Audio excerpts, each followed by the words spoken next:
Welcome to another River Radio Sports Central podcast alongside Matt Varney from 103.5 ESPN.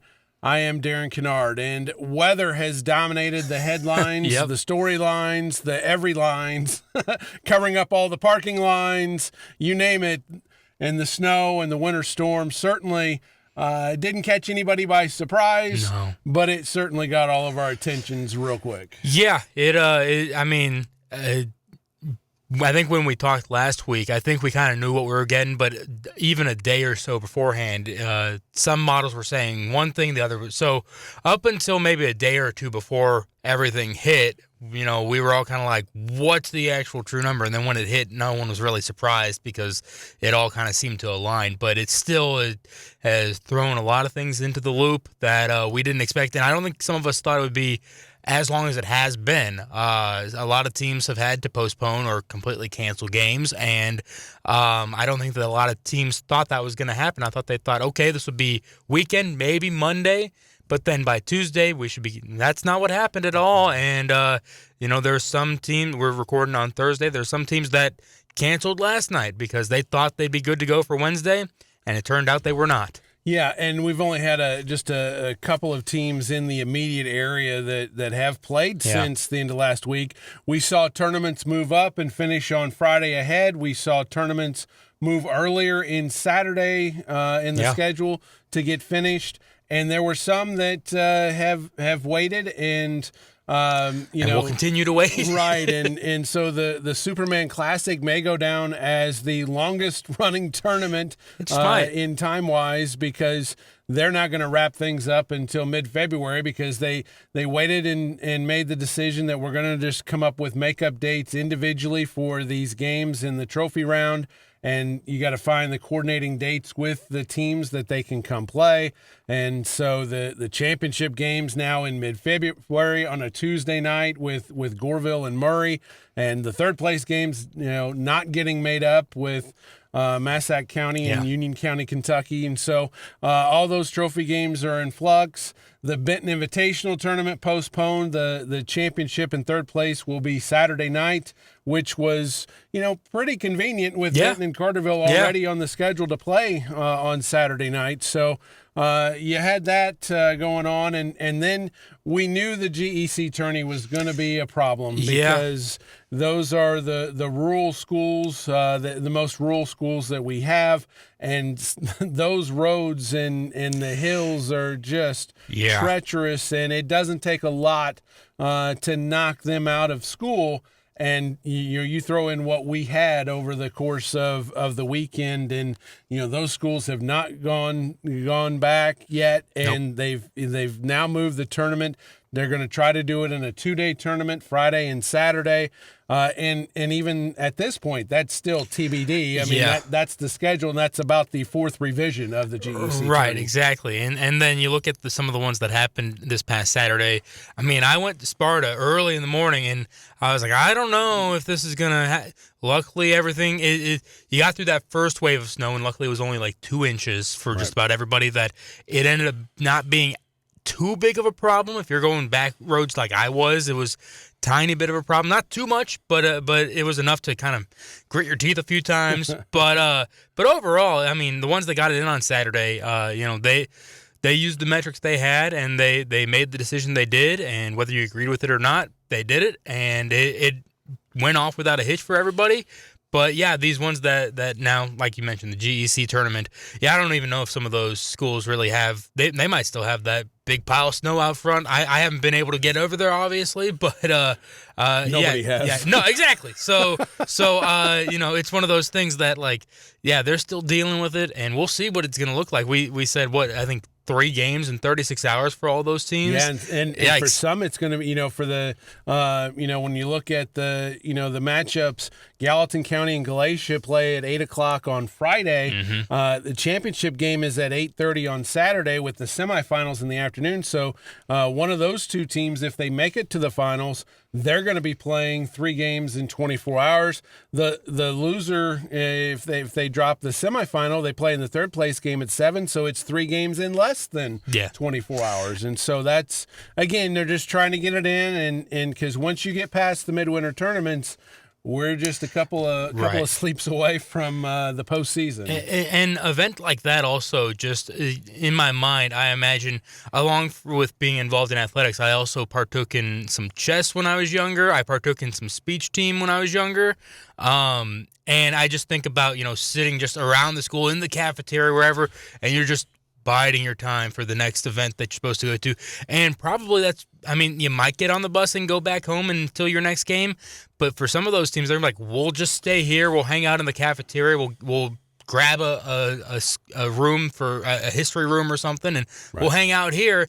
And it's going to be a little awkward for some of those teams, but they'll get it done. Yeah, and the other part is that this tournament is always held out at SIC, and so SIC blocks this week for the GEC tourney, and so you get beyond this week, and they have their own stuff going on. So any rescheduling would have to be worked around that. So let's talk about some of the more impressive performances that we saw in the midwinter tournament. And, I think that two of the most come from the same school, one on the boys' side, one on the girls' side. We talked about it. The Nashville Hornets and the Hornets were phenomenal in their tournaments. The Hornets just clocked Breeze Central in the championship game at Highland. That's one way to put it. 68-40, and those teams came in even in the top of the AP 2A poll, and I think Nashville quietly has taken offense at that over the course. They were ranked number 2 one week, and then they shared the top spot, and I think they went out and said, we're number 1. Yeah, there's something to be said about, having something to prove. It's always great to be number 1, but if you're number 3 or number 2 and you feel like you should be number 1, I don't want to be the team on the opposite side of you. You're going to just be plowing through everybody until you make your point known. Now that they're number 1 and it's pretty clear that they're number 1, which this is no knocking them, obviously, but just it'll be a question of now, how do you keep that energy the rest of the season now that you've made your point? But if there was ever a team to keep that energy, it'll be the Hornets. Yeah, absolutely. They were a team on a mission last year to go and win a state championship, and they appear to be a team that is on the mission to go, hey, we're going to go back-to-back with this group. Absolutely. Now, the boys also whacked Breeze Central, doubling up the Cougars 66-33 to win the Nashville Invitational. Maddox Ritzel 35 in the title game, as he had 35, Breeze Central had 33. That was the kind of day it was for Nashville, and really what a 24-hour span for the Nashville community. Truly, without a doubt. And now Nashville is number 2 in the John A. Logan College SI basketball poll. That's partially because of that huge win over Breeze Central. Also helps that Centralia beat Mount Vernon, who was number 2 previously. But that's a situation right there where everyone's now starting to sit there and say, man, Nashville, we've talked about all year about how 2A kind of down this year, and Nashville's probably the top of that list. Well, they're kind of revving up for the postseason at this point and saying, we don't know about the rest of 2A, but don't forget about Nashville. Don't sit there and think that we're just going to roll over when we get to a sectional or a super sectional.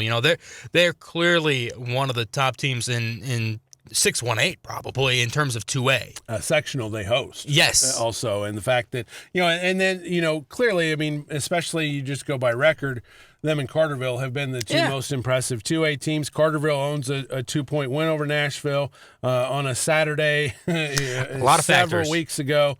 But they clearly appear to be the ones. Carterville, again, going to play Benton in the championship of the BIT. The other one that really had everybody's attention was the Midland Trail Conference Tournament. Oh, yeah. Woodlawn beats Weber in the semis to get into the title game against top-seeded Waltonville.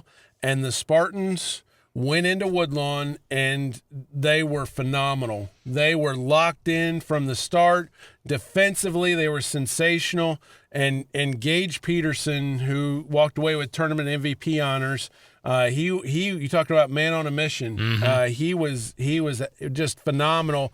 And I mentioned on our Saturday edition of the Friday Night Live, it's really cool in my job when you don't have a rooting interest to see a really good or a great player take that step up in a high leverage situation in a championship game in the postseason, and then just go to another level. And I think we saw that Saturday with Peterson. Part of the reason why I got into the profession is just the stories that you have with every team, every sport.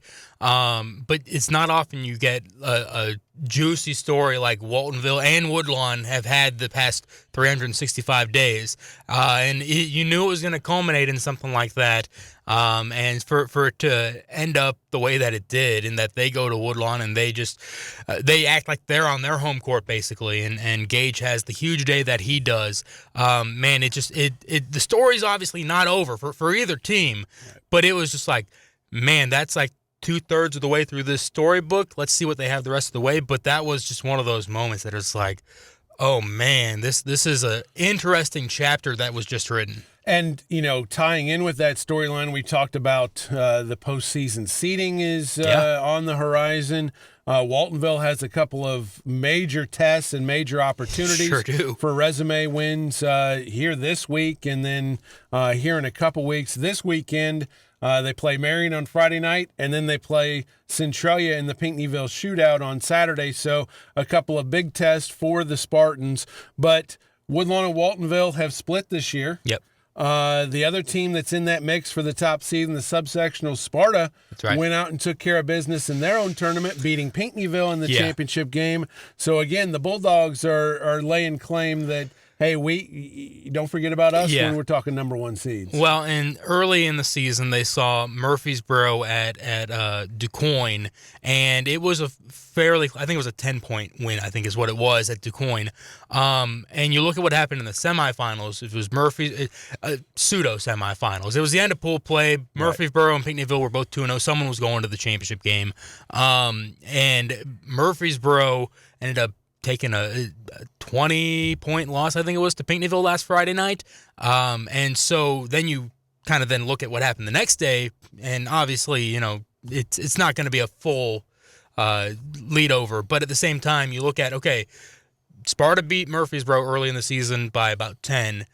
Then Murfreesboro loses by 20 to Pinckneyville the night before, and then Pinckneyville loses by 8, I think it was. Mm-hmm. So that shows to me that how much Sparta has grown in that time. Obviously, transitive property has not got a spot in sports, but you can kind of take it a little bit and be like, okay, they've grown. They have clearly grown a little bit. There's a lot of things going on in that whole analogy there, or whatever you want to call it.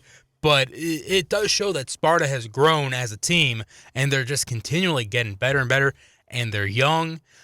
They're primed for a big postseason. They're primed for a great experience. If they don't go deep as they would like, which I think for them at this point would be at least a super sectional, if they don't get at least that deep, they're going to have everybody back next year, I think, and they're going to have that experience. Man, when we're talking about the future of 1A, Sparta's looking really good for the next couple years.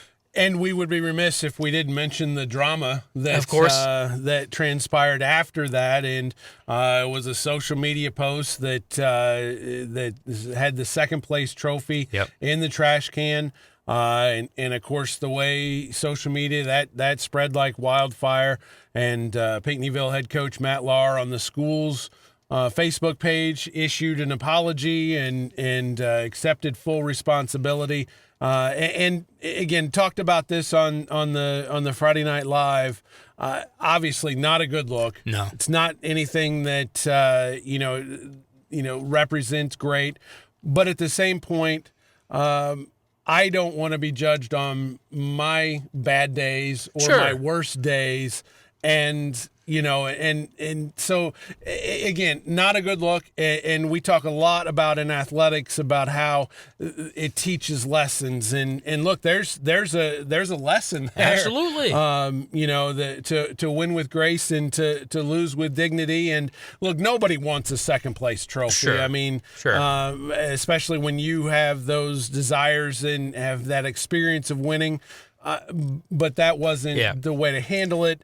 And then, so now you look at how do they grow? And whether it's the coach, the team, whatever, you do the things the right way from here out. And look, I mean, there's no reason to think otherwise. Right. And again, everybody jumps, and again, that is the nature of social media. I mean, the pitchforks are out, and of course they should fire him, and they should calm down. Yeah. I mean, again, I don't think any of us want to be judged on our bad days. Right. And, again, it doesn't excuse the action, but let's slow the roll on some of this stuff. I give credit to Coach Matt Lauer for owning up to it, whether it was him or his players. A good coach always says, you know what, that's on me. And I give credit to him for stepping up, and he didn't have to put that out there. And so I give credit to him for doing that. And, like we just said, I'm sure he's sitting there going into that day on Saturday saying, our team's rolling. We just beat Murfreesboro, who is revered by a lot of people in the Southern Illinois area as a better team. We just beat them by 20. And so I'm sure he's sitting there saying, man, we are rolling right now. And then you get in there, and I don't know that they let it all in that game. And so I'm sure it was very frustrating for everyone involved on the Peanutville side. And again, doesn't excuse the action by any means, no matter who it was. But I give a lot of credit to the coach to be able to put something out there publicly and say, I apologize, this is on me. Whether it was him or one of his players or someone not even involved with the team, whatever it was, he took responsibility for it, and I have to at least give credit for that. And, there's a bigger picture here and beyond the Pinckneyville discussion. And, again, you've just had a hard-fought championship game. Yeah. The last thing you want to do as a team is to go get a trophy. Sure. A reminder that you did not win. Sure. And then go take pictures like, hey, we got this trophy. Yeah. And so at state, it's different. Sure. If you finish second in state, that's a big deal. And even in the moment, it stings. You don't want to be taking that second place picture. I mean, unless you didn't expect to be there. Right. Yeah. But by and large, if you're playing the state championship game and you lose, you're disappointed. But at the end of the day, you want that historical reminder that this team was a state runner-up. But when you get to all these tournaments and that, and look, I have no problems with saluting the runner-up on a great year. But at the end of the day, and again, I am not blaming any of these schools or tournaments that do this. I'm just talking about the broader discussion here. And again, not to excuse behavior. Again, get this straight before you come after me with the pitchforks. This is just kind of a bigger, why are we doing that? And again, it's just something that probably needs to be discussed. I mean, I know at times we've discussed doing why do we do the post-game handshake? Because there's, where I would go, look, that is about, losing with dignity. Right. Absolutely. And winning with grace. Yeah. Those are teachable moments, and people would argue the same with a second place trophy. Again, I just think that you're putting people, and especially kids, in a tough spot and expecting them to be, smiles and, all this and that. Yeah, and, especially teenagers, it's tough for them. And again, it is important to learn how to win. Absolutely. It is important to learn how to lose. Mm-hmm. And again, everybody's like, well, second place is the first loser. And, if you ain't first, you're last. Talladega Nights did that lives on forever. But there are people with that mentality. Absolutely. And, and again, you play to win the game. Absolutely. To quote the amazing Herm Edwards. Sure. But, at the end of the day, it doesn't. The world doesn't change if you don't win a game. Right. And again, we go back to those lessons that athletics teaches, how you deal with losses. You're not going to win everything in life. You're not. You got to figure out how to deal with the setbacks. Yeah, without a doubt. And basically everything you just said right there. I mean, I go back to when we talk about second place trophies, even at the state level. I mean, you've seen more area teams come home with second, third, or fourth place. You didn't go to state to bring that home. You came home to, or you went there to bring home the first place trophy. I go back to my first year doing Murfreesboro. I know I bring them up a lot, but I've had a lot of experience in the past decade. Sure. And my first year doing it, 2019, they go to state, and you look at some of those pictures. Yeah, the kids are happy and everything, but that's more so because they're brothers in arms and everything, and we did this. But, aside from maybe a few people that were a little bit deeper into it, I can't even. Richmond Burden, that's who they played. Yeah, even me going in, I didn't do the research required on Richmond Burden, so I was like, and it'd been a magical run that it was like, you never know. We're here, you never know. Right. And I think that's how a lot of the players from that time also took it. We're here. Why can't we go ahead and do it? And then by the time the first quarter was over, you were like, okay, this is not feasible. And maybe then that's part of the reason why you see in some of those players from the pictures from that time frame of they'd already accepted it and moved on. When you're in a close game like that, sure, it's tough to accept it when the final buzzer sounds. Right.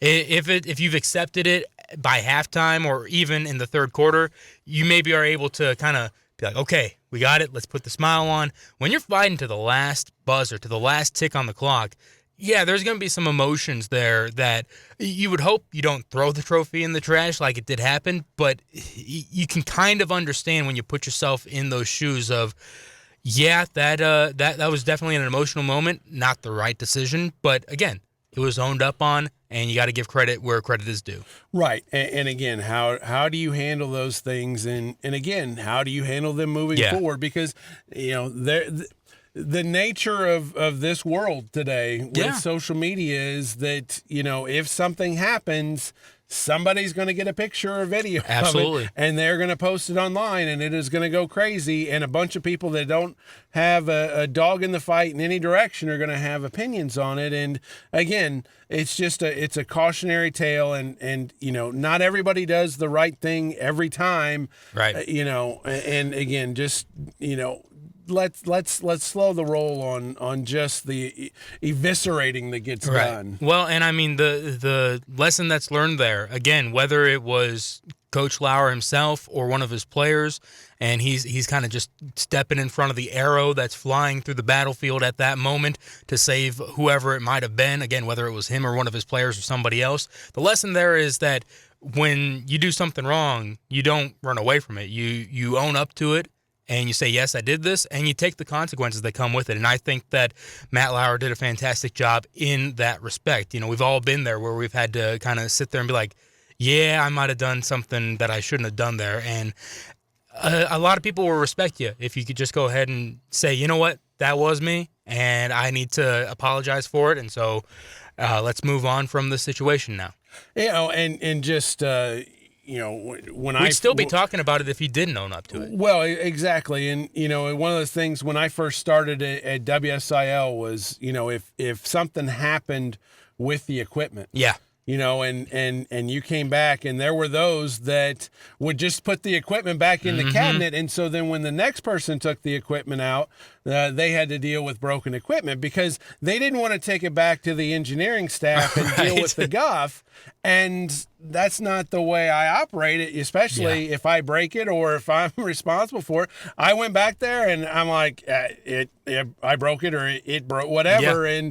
And the respect that they gave me because they're like, oh wow, here's this young guy that's doing the right thing. And again, there's always the right time to do the right thing. And I saw several comments, when I shared the post from the school that said, well, it's too late for that. And John Shadowin's got on there and says, never too late to do the right thing. It's never too late. And I thought that was just a perfect statement right there. And again, it's regrettable that it happened, but and I should take our own advice. It's time to move on. I think the one thing I'll say there, we're not even talking about that situation now, though. I think we need to get Coach Shadowins on to something and just have like a daily John Shadowins euphemism, a quick lesson with Coach Shadowins, because he's got a lot of wisdom that I see put out there on social media on a lot of our posts and a lot of other posts. I think we need to get Coach Shadowins and have him do his own podcast of some kind, maybe. I like it. So last week we teased something that we didn't want to rush through, and don't want to rush through it again. We didn't feel like we were going to have a lot to talk about, but as is the nature with us, we can find a way to kill a half hour. But the discussion about the changes in football that are coming up, and there was a bylaw amendment passed back in December that changes the format for football. Right. And it comes with an expansion of 16 teams in the playoffs in each class and an extra round of the playoffs. And to do that, they have done away with the week 0 scrimmages. Yep. And so now that will be week 1. You will have a 9-week regular season. You will have a first round of the playoffs. And in classes 1 through 6, the top 8 seeds in the North and the South. And then in 7 and 8, the top 16 seeds will get first round byes. And so there will be 48 teams in each playoff class, and we will go from there. They still want to end on the weekend after Thanksgiving, and so to keep that calendar the same, that moves week 1 to what is now the week 0. Well, once this passes, you see a lot of people come out going, "What are we doing?" Because one of the other amendments that was passed was the elimination of the August dead week. Right. There was a dead week that, was the 1st of August, first week of August. Yeah. And then, then you come in with the start of fall practices after that dead week. Well, this does away with that and puts an official dead week over the 4th of July weekend or around the holiday. And that is the only dead week. Well, the sports medicine folks, they didn't like this football because it cut down on the number of practices beforehand. They brought it to the IHSA board. The board tossed it back to the legislative committee, and the legislative committee, by a vote of 26-5-1, agreed to bring forward a proposal that will adjust the start date and the number of practices required. So it's going to move the start date back to August 5th, and then it goes back to the number of practices, moves it back to 12 to before you're eligible to play in a game. And so that voting will take place from now until February 12th, and then there will be, it just takes a simple majority to pass. And if it does pass, then football practice will officially start on August 5th. Yeah. Yep. And I assume there's a lot to digest here. There's a lot, but the big thing is, as I said last week, I think it's going to pass. I don't see any reason why it wouldn't. If you want this is kind of what you have to get here. And you got to do right by the kids. If SMAC says you need to have 12 practices, you need to have 12 practices. So while unfortunate in terms of you're eating more time away, if you want to play football, this is the deal. And they're basically just setting the rules. I almost wish at this point, and I wish they would have done it even with the new proposal, they would have said, we're going to get through this next season, and then it's going to be to jump right on into the next season. It's like, man, we're going to have a lot of screw-ups one way or another. Yeah, I mean, first of all, we'll back up. Yeah, let's back up. Because we didn't have the pod going when this passed, and anybody that's been on the Friday Night Live knows that I have been anti-expanding the playoffs. Right. And, when you go back to the last 4 or 5 playoffs, basically post-COVID, we have had a number of 4 and 5 teams that have made the playoffs. That's right. There have been multiple. And now we are going to add 16 teams in each class. Okay, so that we are going to add 128 teams with losing records into the playoff field. And the rationale was, well, if there's not the pressure to get to 5 wins, then maybe we'll not see all the conference carousels going around. And look, there are some teams that are 3 and 6 that are pretty dang good and that can win playoff games. Translation for that is, we want more private schools in. Well, and look, there are 3 and 6 teams in the Suburban Catholic that could legitimately beat 8 and 1 teams from other places. But they have the Chicago playoffs, so I don't care about that. but again, we don't need 128 more teams with losing records. And the people that have gone and done the research have gone and said, if that was in place, you would have had 2-7 teams the playoffs. Yep. And while the 3-6, the handful of 3-6 teams that could be competitive, the overwhelming majority of the rest of those teams are not. That's right. And they are ready to turn in the equipment, not to go get bashed in the first round of a playoff game. And again, I just don't understand, because there were multiple proposals out there, and they all involved an increase in the playoff field and an extra round of the playoffs. Yeah. And first of all, I was against that. I mean, I just don't feel the need for it. And here's the deal: either get better or move. Yeah. And I know they're trying to stop that with the conference carousel, but either get better or move. You don't just go adding 128 teams to the playoff field because there's a handful of teams that could do some things at 3-6. Yeah, I mean, I don't necessarily hate the idea of expanding, but you got to be careful with it, and they've just completely let the floodgates open on this because there was, as you say, a couple of good 3. So we got to get to the point where a couple of the 3-6 teams that we liked, but they couldn't make it to the playoffs, obviously. We got to get to the point where it makes sense for them, and we got to get to a specific number, and it doesn't make any sense. I guess we don't have that storyline anymore for most teams about, the countdown to the playoffs.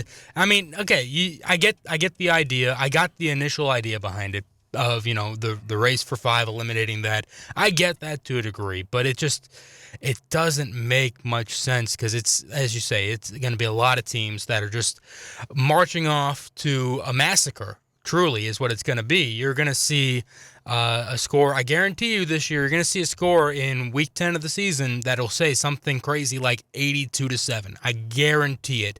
And it'll be because of this. Anyway. I mean, yeah, but exactly. You're going to see a lot more of them. Right, exactly. And again, football is different. It is. It is. Football is different. I mean, the argument is, well, everybody else goes. And, at the same point, if a team is 1-27 in basketball and they're going to play the top seed in the regional, they're going to get beat by 40. Yep. If it's in volleyball, they're going to get beat 25-1, 25-2. Yep. And, you go on. And that is the way it is. Football, the difference in the really good teams and the really bad teams can lead to injury. Yeah. If we want to talk about injury factors and things that should be concerning, that's number one. Absolutely. And then when you go back to it historically, the way the summers have gone, basketball will play in the summer. That's right. Or play in June. Yep.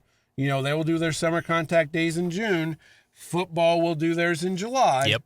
And now baseball's been pushed back a week, and so now you've got the dead week around the 4th of July, and theoretically, football's going to start on July 6th. That's correct. You can sit and say August 10th or August 5th or whatever, but the reality is football's going to start on July 6th, right. And I don't think that's good. I don't think it's good either. And, I mean, it's the other side of it also is now I haven't looked at states like Florida and Texas and how – I know that a lot of them, they have extended playoffs. You're talking about playoffs in mid-December sometimes with them, but they've got a lot of schools, and I think they have more schools than Illinois. But I also don't think that – I think they're like Illinois where it's not everybody's going to get in, and that's okay. But you talk to people from Indiana, from Wisconsin, from Missouri, and they're always like, you guys are crazy. Why isn't everyone getting in? Well, you guys also have a lot less schools compared to Illinois. You know, people forget just how big Illinois is, and Chicago alone could be a state in itself in the amount of schools that are in there. We aren't just letting everybody in. It's an honor to be in, obviously, but also if you let everyone in, which we're going to be pretty darn close to now, you're talking about 400 or 500 schools, whereas Missouri, Indiana, Wisconsin, those type of places, if you let everybody in, I don't think you're talking about that many schools. I don't have the exact numbers in front of me, but I know that Illinois is a lot bigger population, land size, school, a lot bigger than all those other surrounding states that say, yeah, we just let everybody in. Well, that's great, but how's it also working out for you? How many times have you seen a lot of prospects coming from those states? There's a reason why you see every once in a while an Illinois prospect make it to the NFL, because there's an expectation of you got to get to this to be able to keep on playing.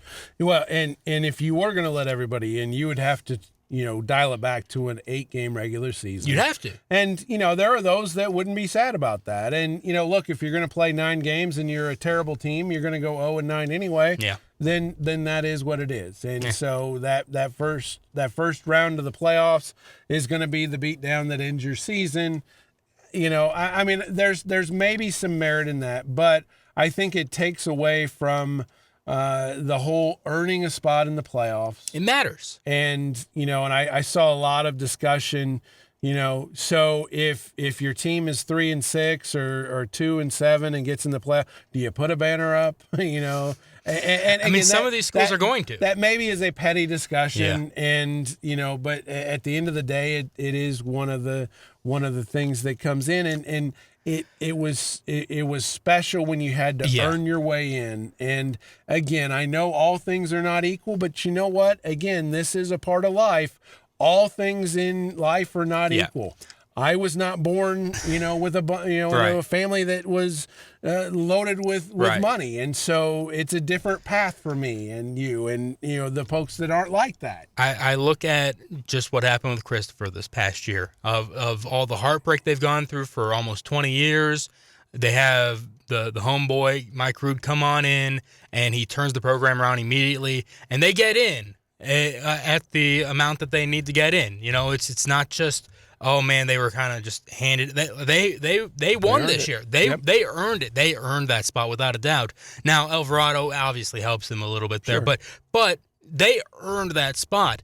Now you're talking about teams that aren't even winning records getting in, and this is no knock on Pinckneyville, but I was at the Pinckneyville Holiday Tournament plenty this past December, and was looking up at the banners and seeing just how few times they've been to the postseason, which, I mean, that's tough for a school, obviously, to go out, root for your team, and then, we don't even make the postseason only once every, 25 years. But me and my partner, Steve Webb, were looking up at that, and we were like, well, they're going to be adding a lot of years here in the near future on that specific football banner, because they have specifically playoff appearances. And, again, that'll be great for them, I'm sure. But at the same time, it won't have the same meaning as they've had in the past 50 years of, I think they've only had 3 or 4 playoff appearances. Each one of those years meant something for the town. Now it's going to be watered down quite a bit. Again, if we add, 8 instead of 16 to each class, you're still getting losing records, but at least you're not going down to 2-win teams. Right. And it still matters a little. You could still sit there and be like, well, we didn't exactly do well overall, but we did well in our conference. And you have at least a foot to stand on here. We're talking about 2-7 teams. A lot of those teams are going to just sit there and be like, yeah, we were let into the party. We weren't really supposed to be there, but we were let in. And that's one of the arguments on the other side, is that to give more kids the playoff experience, and I get that, but is it an experience when you're going to get your right? And I mean, I don't know that in the other sports where everybody qualifies, the postseason is special when you advance. It is. It isn't just because you're playing in the postseason, and so at Anna Jonesboro last year, when you had Massac County and Vienna meet in the regional final, that meant something for both those teams to get to that regional final, first of all, because they both went in. Vienna, I think, was kind of expected to get to the regional final, but especially Massac County, it was like, we're here. And then they both had to fight for it to make it onto the sectionals. It's the same thing, where until you kind of start advancing past where you're expected, it doesn't matter as much.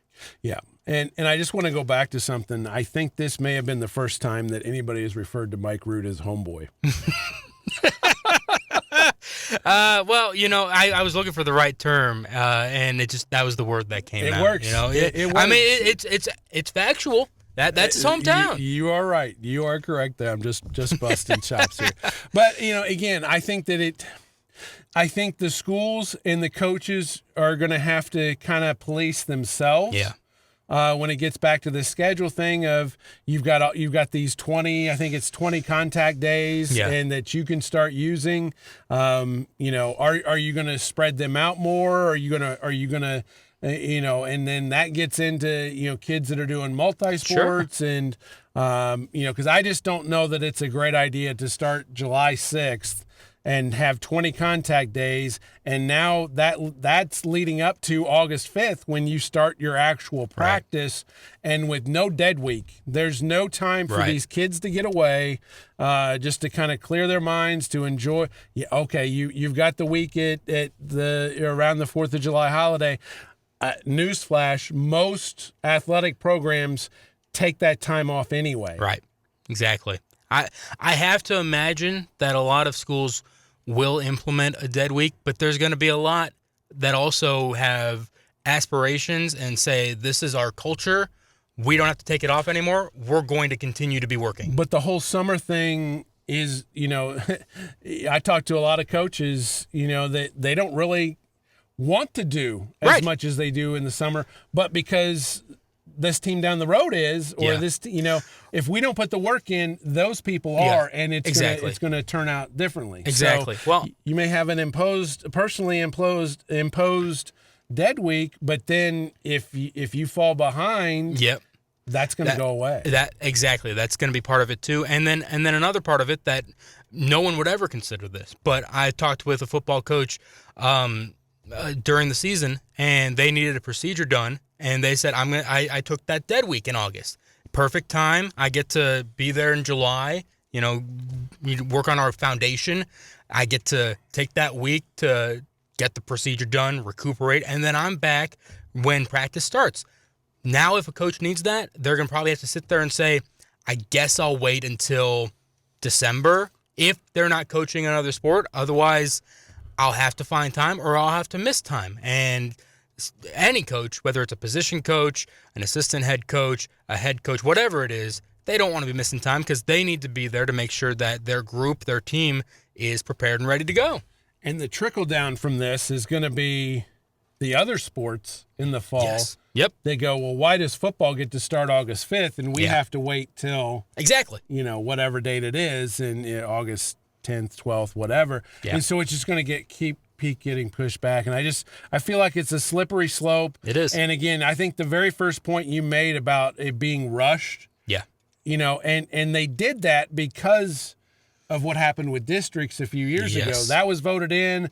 People lost their minds about, oh gosh, what's that going to mean? Yep. And then they had the opportunity to bring up an amendment to get rid of that. Well, so they put this in there. Go, hey, we're starting this fall. Yep. And that eliminates that. But you know what also eliminates the conference carousel and all that? What's that? Districts. That's correct. We've had conversations about it several times, though, and there's several slippery slopes, as you mentioned, that come up with this. That it's going to be one thing or another constantly, and so it's one thing after another, and it's gonna affect everything, as you've said. And so we're gonna see the future here real quickly, and we're gonna find out just how bad it could be. Well, and it's interesting to me, after it was passed, the vocal opposition, and part of me was like, where was this ahead of the vote? Yeah. And the other part of the equation is on the voting process, all 800 plus schools get to vote. That's where now that you've said it, now I remember that's exactly it. Just there's schools that don't have football that are voting on this, and they couldn't care either way. They're not sitting there voting, don't care. They're not picking that third option of I'll abstain from this vote. Right. Some of them are going in there and saying yes, saying no to things that do not apply to them at all. Yeah. And again, some get lobbied by friends and this, hey, whatever. I mean, it's the nature of voting, and again, this everybody and just to reiterate the process, everybody's like, well, the IHSA is doing this to make more money.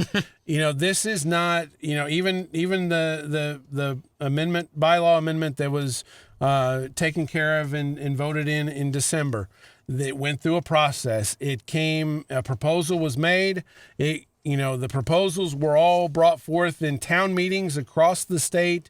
And, then the legislative committee figures out which ones are going to go to a ballot. Yep. And the legislative committee is made up of administrators from across the state, and then the schools all voted on this. Yep. This isn't the IHSA, hammering down an edict of this is the way we're going to go. Right. Now, the IHSA has to come in sometimes and clean some things up, and that's where you're seeing here is, the IHSA is like, hey, legislative committee, why don't you guys discuss this, and if you think this proposal, we can put this proposal in to kind of, massage the bylaw that was passed in December. Yep. Then that's what we do. But again, it's a vote by the schools. Right. And we'll know February 12th when the voting ends whether or not that's the case. Again, It is the schools that make the final call. That's right. And it's not an edict that's passed down by the IHSA. And I think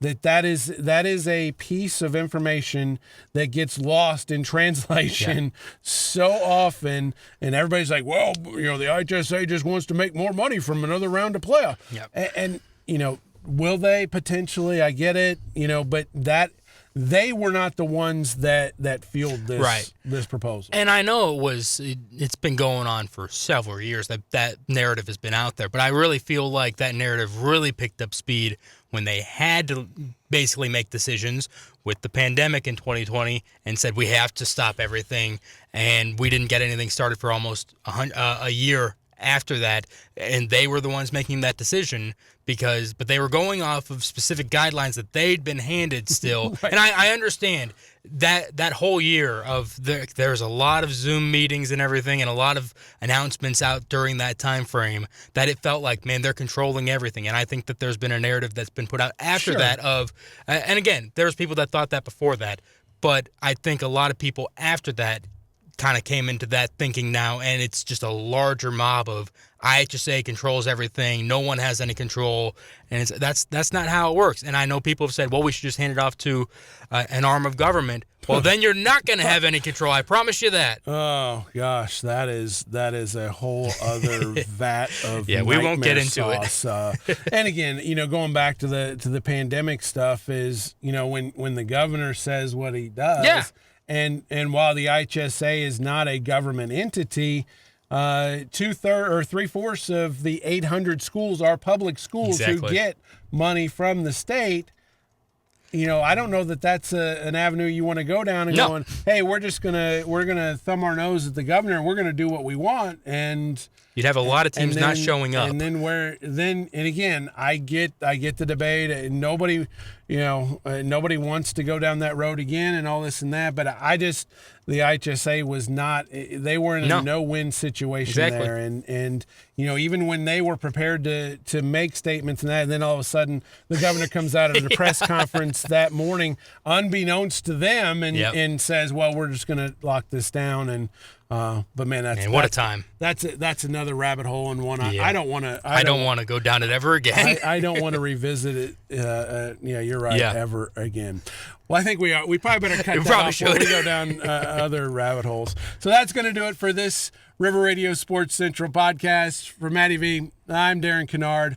We'll see you again next time.